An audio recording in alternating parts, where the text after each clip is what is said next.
வணக்கம். போன வாரம் பேஸ்மெண்ட்டோட ஒர்க்குகள் எல்லாம் வந்து நல்லா நம்ம பிளான் பண்ண மாதிரி எல்லாம் கம்ப்ளீட்டாக போயிடுச்சுங்க. நம்முடைய கெடிமேடு சைட்டோடைய அப்டேட் இன்றைக்கி போயிட்டுருக்கு. இன்றைக்கி 17வது நாள். ஒரு ரெண்டு வாரமுக்குள்ளே எல்லாமே காலமெல்லாம் போட்டு கம்ப்ளீட்டாக எல்லாம் முடிஞ்சுதுங்க. கிராவலெல்லாம் எடுத்து எல்லாம் கம்ப்ளீட்டாக ஃபில் பண்ணதுக்கப்புறம் இப்போது பேஸ்மெண்ட்டுக்கு மேலே மட் பிளாக் நம்ம பிளான் பண்ண மாதிரி போயிட்டுருக்குதுங்க. ஒன்றும் பிரச்சனை இல்லை. ஸோ இதில் வந்து நம்ம ஃப்யூச்சர் வந்து சிட் அவுட்டு நம்முடைய திண்ணை அந்த மாதிரி தான் நம்ம பிளான் பண்ணியிருக்கோம். Maybe 2 option. ஒன்று நமக்கு ஃபுல் லென்த்துக்கு வர மாதிரியும் சிட் அவுட் வர மாதிரி புக்களத்தில் பண்ண பார்த்தீங்களா, லாஸ்ட் ப்ரீவியஸ் ப்ராஜெக்ட் பண்ண மாதிரியும் பண்ணிக்கலாங்க. ஆர் இல்லைன்னா டோட்டல் த்ரூ அவுட்டே வந்து கேரளா டைப் கொடுத்தாலும் ரொம்ப சூப்பராக இருக்குங்க. ஒன்றும் பிரச்சனை இல்லை. இந்த மாதிரி தான் பிளான் பண்ணியிருக்கோம். இன்றைக்கி தான் அப்டேட் வரைக்குங்க. பாக்கியுள்ள வந்து நம்ம ஷோக்குள்ளே பார்த்துக்கலாம் வாங்க. இப்போ பார்த்திங்கன்னா இங்கே மெயின் டோர் வந்துடும். ஸோ ஃப்ரண்ட் முகப்பு அப்படிங்கிறதுக்காட்டி இங்கே 2க்கு 4 வெர்டிக்கல் விண்டோ பிளான் பண்ணியிருக்கோம். ஸோ இங்கே வந்து 2க்கு 4 வெர்டிக்கல் விண்டோ பிளான் பண்ணியிருக்கோங்க. அதுக்கப்புறம் நம்ம வந்து மேலே ஏறி வந்திங்கன்னா இது வந்து ஹால். ஒரு ஹாலோட சைஸுங்க 16க்கு 16ங்க. ஸோ ஃப்ரண்டேஜ் வர வாலில் பார்த்திங்கன்னா உங்களுக்கு ஆல்மோஸ்ட் பார்த்திங்கன்னா எல்லாமே ஈக்குவலாக டிவைட் பண்ணியிருக்குங்க.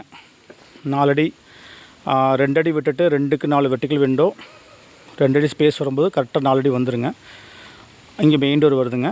இதுக்கப்புறம் 2 அடி விட்டுட்டு 2க்கு 4 வெர்டிக்கல் விண்டோ. ஸோ அதுக்கப்புறம் 2 அடி வால் வரும்போது 7 ஃபீட் லைட் த்ரூ அவுட்டாக போகிறதுக்கு கொஞ்சம் நல்லாயிருக்கும்.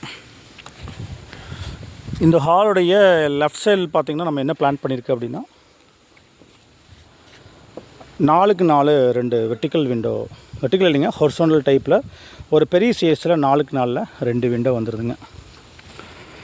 ஸோ கிச்சனையும் ஹாலையும் இணைக்கும் பகுதி. இதுக்கப்புறம் பார்த்திங்கன்னா கிச்சன் கம் டைனிங். அங்கே வந்து பார்த்திங்கன்னா மாஸ்டர் பெட்ரூம், அதுக்கு அட்டாச் பாத்ரூம். பார்த்திங்கன்னா இப்போ கலருக்காட்டி சர்ஃபி இன்கன்வீனியன்ஸ் உங்களுக்கு கொஞ்சம் விசிபிலிட்டி கொஞ்சம் கம்மியாக இருக்கலாம். இருந்தாலும் இந்த லைன் வச்சு உங்களுக்கு ஓரளவுக்கு ஆனால் இது வந்து தெரிஞ்சுக்கலாங்க. ஸோ இன்னும் கொஞ்சம் பேஸ்மெண்ட் ஃபில்லிங் கொஞ்சம் லைட்டாக பண்ண வேண்டியிருக்கு. அதெல்லாம் லெவல் பண்ணிடுவாங்க பசங்க. இப்போ பார்த்திங்கன்னா வந்து இந்த மாஸ்டர் பெட்ரூமுக்கான பாத்ரூம் பார்த்திங்கன்னா உங்களுக்கு ஒரு 5க்கு 8 அப்படிங்கிற சைஸில் அது கிடைக்குங்க. அடுத்த பெட்ரூம் பார்த்திங்கன்னா உங்களுக்கு இங்கே வந்துடுங்க 10க்கு 11 இந்த ஒரு பெட்ரூமுக்கு. அதுக்கு அட்டாச் பாத்ரூம் பார்த்திங்கன்னா 11க்கு 5.5 அப்படிங்கிற சைஸில் கிடைக்கும். ஸோ இதுக்கு நேரு இந்த டோரு இங்கே வந்துடுதுங்க. இந்த பெட்ரூமுக்கு உள்ள நுழையிருக்கு ஜலமுள்ள டோர் கொடுத்துருக்கு. இதுக்கு நேரு ஆப்போசிட்டு இது டோட்டல் சென்டர் பண்ணி ஒரு 4க்கு 4 விண்டோ வர மாதிரி பிளான் பண்ணியிருக்கு. அதே மாதிரி ஃப்ரண்ட் ஃபேஸில் பார்த்திங்கன்னா இந்த வீடு வந்து நார்த் ஃபேஸுங்க. நான் ஸ்டார்டிங்கோட இதில் வந்து பார்த்தீங்கன்னா வீடியோவில் ஃபேஸ் சொல்ல மாட்டேன், சர்ஃபி inconvenience. Anyway come to point. 3க்கு 4 விண்டோ வந்துடும். 2க்கு 4 2க்கு 4 வந்துடுங்க. உள்ளே நுழையும் போது இங்கே வந்து ஒரு 4 அடி கேப்பு. ஹால்லேருந்து உள்ளே நுழையும் போது ஃபஸ்ட்டு பார்த்திங்கன்னா இந்த கிழக்கு பார்த்த மாதிரி இந்த வாலில் பூஜை வந்துடும். இந்த பெட்ரூமுக்கு போகிறதுக்கு இங்கே டோர் எஸ் பர் ட்ராயிங். இதுக்கு நேர் ஆப்போசிட் 2க்கு 4 வெர்டிக்கல் விண்டோ மாஸ்டர் பெட்ரூமில் 3 விண்டோ இந்த ரூமுக்குள்ளே பிளான் பண்ணிங்க. அப்போ தான் காத்தோட்டம் நல்லா இருக்குங்க. 2 விண்டோ பத்தாது ஆஸ் பர் ரேஷியோ. ஸோ பசங்க வந்து இன்ட்டு பண்ணிகிட்டு இருக்கிறது வந்து தூக்கு வச்சு சால்வ் பண்ணிகிட்ருக்காங்க. இதில் நம்ம கவனிக்க வேண்டிய கரெக்டாக வந்து தூக்கெல்லாம் செட் பண்ணி ஃபஸ்ட் லைனில் வாட்டர் லெவலெலாம் கொடுத்து கரெக்டாக ஹேஷ் பண்ணிகிட்ருக்காங்க. ஸோ இதில் வந்து பார்த்திங்கன்னா எல்லா ப்ரஷ்லாம் போட்டு க்ளீன் பண்ணி அந்த ஃபினிஷிங் கரெக்டாக கொண்டு வந்துட்டுருக்காங்க. அதே மாதிரி தூக்கு பார்த்து அப்படியே ஸ்பிரிட் லெவல் செக் பண்ணி மேலே ரைஸ் பண்ணிட்டு கொண்டு வரணுங்க. இதுதான் இந்த ஸ்டேஜில் நம்ம வந்து கரெக்டாக பண்ணிட்டா அதுக்கப்புறம் விண்டோ டோர் பொசிஷன்ஸு கரெக்டாக உட்காந்துரும். இது நம்ம சிவிலில் கவனிக்க வேண்டிய விஷயங்கள். இந்த ரூமில் பார்த்திங்கன்னா நம்ம இப்போ அப்படியே டிஸ்கஸ் பண்ண மாதிரி 4க்கு 4 விண்டோ, 2க்கு 4 விண்டோங்க. இந்த சவுத்து வாலில் பார்த்திங்கன்னா இங்கே வந்து ஒரு 4க்கு 4 விண்டோ வந்துடும். ஸோ இங்கே வந்து பாத்ரூம் டோரு இல்லை உள்ள நுழையிருக்கு இந்த பக்கம் கொடுத்துருக்குங்க. ஸோ அங்கே கொடுக்குறத விட நம்ம இது வந்து இந்த இடத்துக்கு வந்து இதோட ரூமுக்கு அக்னிமூலை இதுங்காட்டி இங்கே உள்ள நுழையிற மாதிரி ரைட் ஹேண்டில் எடுத்துக்கலாம். ஒன்று சென்டர் பார்த்து கொடுத்தா இடம் வேஸ்ட் ஆகுங்க. அதனால் இந்த ரைட் ஹேண்டில் கொடுக்குற மாதிரி அப்படி பிளான் பண்ணியிருக்குங்க. இப்போ நம்ம இதில் வந்து கவனிக்க வேண்டிய விஷயம்னு பார்த்திங்கன்னா டைனிங்க்கு உள்ளே நுழையிறோம். இந்த 3 டோரையும் ஈக்குவலாக பேரல் பண்ண மாதிரி அந்த பெட்ரூம் இங்கே 3 டோர் வருது. இந்த இதுக்கு வந்து பார்த்தோன்னா நம்ம ஈஸ்ட் வாலுங்க. படிக்கட்டு வந்து வெளியே அப்படியே வந்துடும். அந்த 7 அடி 8 அடி வரைக்கும் கொடுத்துங்க. அப்படி திருப்பி மேலே வர மாதிரி ஒரு நிமிஷங்க கரெக்டாக காட்டுறேன். இப்போ நம்ம நிற்கிற பொசிஷன்ஸை வந்து படிக்கட்டுடைய பொசிஷனுங்க. இதிலேருந்து நேராக நம்ம 8 அடி போய் அங்கே ஸ்லாப் வந்துடும் லேண்டிங். அதுக்கப்புறம் இப்படி திரும்பி வரும்போது நம்ம வந்து அந்த 10 அடி உயரத்தையும் நம்ம டிவைட் பண்ணி கொடுத்துருக்கோம். இங்கே 2 ப்ளஸ் அங்கே மேலே வரும்போது அடுத்த லெவலுக்கு வந்து 2 அடி. இப்போ படிக்கட்டோட பொசிஷன்ஸு அதை பண்ணும்போது தான் இங்கே பீம் கனெக்ட் பண்ணணும். கனெக்ட் பண்ணிவிட்டு லேண்டிங்க்கான அந்த வாய்ஸ் ஸ்லாபோட வெயிட் வந்து இதில் உட்கார வைக்கணும் ஸ்ட்ரக்சரல் ஆஸ்பெக்ட்காங்க. இதில் 4க்கு 4 2 விண்டோ வந்துடும். டைனிங்கில் பார்த்திங்கன்னா இங்கே ஒரு விண்டோவை பார்த்து கொடுத்துக்கலாங்க. 10க்கு 10 + 6 10க்கு 16 அப்படிங்கிறதுல பார்த்திங்கன்னா நம்ம டைனிங் இதோட த்ரோட்டாக வந்துடுங்க. இங்கே ஒரு விண்டோவை கொடுத்துருக்கு. அதே மாதிரி இதை டோட்டல் டிவைட் பண்ணி இந்த இடத்துக்கு இது வந்து நம்ம வந்து ஆசிடிஸ் படிக்கட்டு வந்து 8 அடி கொடுத்துட்டோம். அங்கே ஸ்பேஸ் கிடைக்கும். 7 அடி கொடுத்தோம் தலை முட்டுங்க. 8 அடி கொஞ்சம் ஹைட் ஆகும்போது நம்ம ஒயிட் ஸ்லாப்போடைய லேண்டிங்கோட டிகிரி கொஞ்சம் வித்தியாசப்படுத்திக்கலாம். ஸோ ஆல்மோஸ்ட் பார்த்தா நம்ம இங்கேருந்து உள்ளே போக மாதிரி இருந்தால் இது வந்து நம்ம பாத்ரூமாக பிளான் பண்ணல, ஒரு மிஷினரி ரூம் மாதிரி. இது படிக்கடிக்கல பாத்ரூம் யூஸ் ஆகிக்கும். இல்லைன்னா நம்ம வந்து பாத்ரூம் வேண்டாங்க, ஏன்னா நம்ம இங்கேருந்து கிச்சன் இருக்குங்காட்டி கொஞ்சம் ப்ரைவேஸ். ஆல்ரெடி 2 அட்டாச் பாத்ரூம் வந்துருச்சுங்க.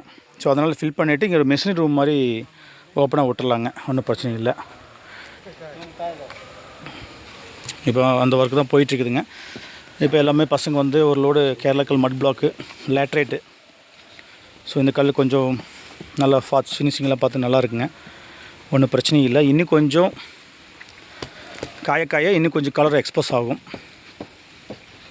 ஸோ அதோடைய ஒர்க்குகள் பண்ணிகிட்ருக்காங்க பசங்க. இந்த ஸ்டேஜில் நம்ம கவனிக்க வேண்டிய விஷயங்கள், நம்ம மேஸ்திரி டீம் வந்து பார்த்திங்கன்னா எல்லாம் நீட்டாக எல்லாம் வந்து வாட்டர் லெவலில் வந்து சரடு கட்டி இங்கேருந்து எல்லா பக்கம் மூலமட்டமெல்லாம் திருப்பிங்க டைனில் பார்த்து. இப்போ நம்ம பேஸ்மெண்ட்டுக்கு கீழே நம்ம எப்படி கல்லை போட்டு ஃப்ளையாஸ் கல் போட்டிருக்கோம், பேஸ்மெண்ட்டுக்கு கீழே ஃப்ளையாஸ் கல்லுங்க. ஏன்னா வந்து மட் பிளாக் போட வேண்டிய போது நம்ம கவனிக்க வேண்டிய விஷயம்னு பார்த்திங்கன்னா, கீழே வந்து நம்ம வந்து காலம் பில்லர் கான்செப்ட் தானுங்க, ஃப்ரேம் டைப்பு. இப்போ ட்ரைஸ் பண்ணதுக்கப்புறம் கீழே வந்து நம்ம வந்து இதுக்கு பேர் பிளிந்தி பீம் கொடுத்து அதுக்கப்புறம் வந்து பேஸ்மெண்ட்டுக்கு கல்லை போட்டு நம்ம ஹைட் பண்ணி இதுக்கு பேர் டிபிசிங்க. DPC means damp proof course சொல்லுவோம், அது பேருங்க. இது ஒரு 3 இன்ச்சு பக்கம் கொடுத்துருக்கு. அதுக்கு மேலே இந்த கல்லோடைய லெவல் கோர்ஸ் சிசி வந்துருக்குங்க 3 ப்ளஸ் அது ஒரு 1.25 இன்ச்சு பக்கம் ஏறிங்க. ஆவரேஜ் பார்த்தீங்கன்னா ஒரு 5 இன்ச்சு ஏறியும். பேஸ்மெண்ட் ஹைட் வந்து உங்களுக்கு 4.5 அடிக்கு பக்கம் மேலே இருக்குதுங்க, ஒன்றும் பிரச்சனை இல்லை. இதையை நம்ம உள் சைடில் மண்ணை ஃபில் பண்ணும்போது உள்ள சைடு பூசினதுக்கப்புறம் அதே மாதிரி அவுட்டரில் வந்து நம்ம பூச்சி வேலை ஆரம்பிக்கும் போது அவுட்டருமே கம்ப்ளீட்டாக நம்ம வந்து பிளாஸ்டிங் ஒர்க் பண்ணிடுவோம். ஸோ இதில் அதனால் பண்ணுறதுனால நமக்கு என்னென்னா உங்களுக்கு வந்து வாட்டர் லாகிங்கோட பிரச்சனை இருக்காதுங்க. நம்ம என்ன தான் வந்து ஒரு ஃப்ளட்டு வந்தாலும் உங்களுக்கு அதுக்கான பிரச்சனை எதுவும் இருக்காது. அந்த ஒர்க்கு போயிட்டுருக்குதுங்க. இது வந்து பேக் சைட் சவுத் வால். இது பார்த்திங்களா, இதுதான் வந்து மூலமட்டம் திருப்புறது. நம்ம இந்த பெக்கு வந்து ஆல்ரெடி ஒவ்வொரு ஸ்டேஜ் பை ஸ்டேஜாக பண்ணும்போது குழி எடுத்து அந்த குழியில் வந்து நம்ம இன்னர் லைனுக்கு மார்க் பண்ணியிருப்போம். இன்னர் ஓடிக்கு மார்க் பண்ணி இன்னர் ஓடிலேருந்து இந்த கோலத்துலேருந்து இந்த கோலத்துக்கு என்ன டிஸ்டன்ஸ் அப்படின்னு ஃபுட்டிங்கோட மார்க் பண்ணும்போது சென்ட்ரலைன் மெத்தடு. சென்ட்ரலைன் மெத்தட் வந்து கோலம் வந்து உட்கார வச்சதுக்கப்புறம் நம்ம அடுத்து ஃபாலோ பண்ண வேண்டும் வந்து லாங் வால் ஷார்ட் வால் மெத்தடுங்க. This is call as a long wall short wall method. Column set பண்ணும்போது சென்ட்ரலைன் மெத்தட் ஃபாலோ பண்ணிட்டு அதுக்கப்புறம் long wall short wall method use பண்ணிங்கன்னா ஒவ்வொரு சிவில் இன்ஜினும் தெரிஞ்சுக்க வேண்டிய விஷயம், நீங்கள் என்ன இதில் கன்ஸ்ட்ரக்ஷன் பண்ணாலும் ஈவன் இட்ஸ் பிரிக் ஒர்க்லையும் சரிங்க சால்ட் பிளாக்கும் சரி, நம்ம மெத்தடாலஜி மட்டும்தான் வித்தியாசமாக ஒழிய பட் ஒர்க்குடைய நம்முடைய கொண்டு வர மெத்தட்ஸ் எல்லாம் சேம் தான். ஒவ்வொரு விஷயம் என்ன நம்ம பீம் கனெக்ட் பண்ணும்போது same plinth beam DPC course 7 ஃபீட்டில் வந்து லிண்டல் வந்துடும், சன்ஷேடு லாஃப்ட்டு எல்லாம் சேம் தான். இந்த இன்டர்லாக்கிங்கில் பொறுத்தளவுக்கு நம்ம வந்து புதுசான கான்செப்ட்லாம் ஒன்றும் இல்லைங்க, பழைய கான்செப்ட் தான். ஏன்னா நிறைய சப்ஸ்கிரைப்ஸ் வந்து எங்களை கேட்கக்கூடிய கொஷின்ஸ் என்ன வந்து பார்த்திங்கன்னா இது மாதிரி நிறையா சார் இப்படி வந்தால் இப்படி என்ன பண்ணனா அது கரெக்டாக வரும் அப்படிங்கிற பொறுத்தளவுக்கு சின்ன சின்ன டவுட்டுகள் இருக்கும். எனிவே கம் டு பாயிண்ட்டுங்க. இப்போது லாங் வால் ஷார்ட் வால் மெத்தடில் கனெக்ட் பண்ணும்போது கரெக்டாக அந்த மூலமட்டமெல்லாம் திருப்பி இந்த வாலுக்கு ஃப்ளஷ் பண்ண மாதிரி இது பண்ணிட்டு வருவாங்க. இந்த லெவல்லே வந்து வாட்டர் லெவல் கடத்திட்டு இந்த அப்போ என்ன ஆகுனா நம்ம வந்து இந்த ஆஷ் பண்ணக்கூடிய இந்த வாட்டர் லெவலும் ஃபஸ்ட்டு பாயிண்டில் பிக் பண்ண வாட்டர் லெவலும் நம்ம இந்த டியூப் லெவலில் கடத்தி எல்லா பக்கம் வந்து பர்ஃபெக்டாக கொண்டு வந்துருந்தாங்க. அதுக்கப்புறம் இதை நம்ம வந்து இப்போ ஒரு செட் ஆனதுக்கப்புறம் இது நல்லா ஃபினிஷ் பண்ணி விட்றணும். ஃபஸ்ட் லைன் இப்போ தான் டைட் ஆகலை, நீ ஃபினிஷ் பண்ணுவாங்க. பட் இதில் பார்த்தா உங்களுக்கு நீட்டாக இருக்கும். இதை பார்த்திங்களா நல்லா ஃபினிஷ் பண்ணியிருக்காங்க பார்த்திங்களா, அந்த மாதிரி அழகாக ஃபினிஷ் பண்ணால் கொஞ்சம் ஒர்க் வந்து நம்ம வந்து என்ஷூர் பண்ணுறதுக்கு ஈஸியாக இருக்கும். ஓகே, இந்த ஸ்டேஜ் வந்து இன்றைக்கி 17-18வது நாள் உடைய அப்டேட்டுங்க. எனவே இந்த வீடியோ உங்களுக்கு மோர் யூஸ்ஃபுல்லாக இருந்ததுன்னா ப்ளீஸ் சப்ஸ்கிரைப் சேனல். நீங்கள் தெரிஞ்ச நண்பர்களுக்கும் அப்டேட் பண்ணுங்கள். ஓகே, நன்றிங்க. எல்லாத்துக்கும் இனிய தீபாவளி நல்வாழ்த்துக்கள்.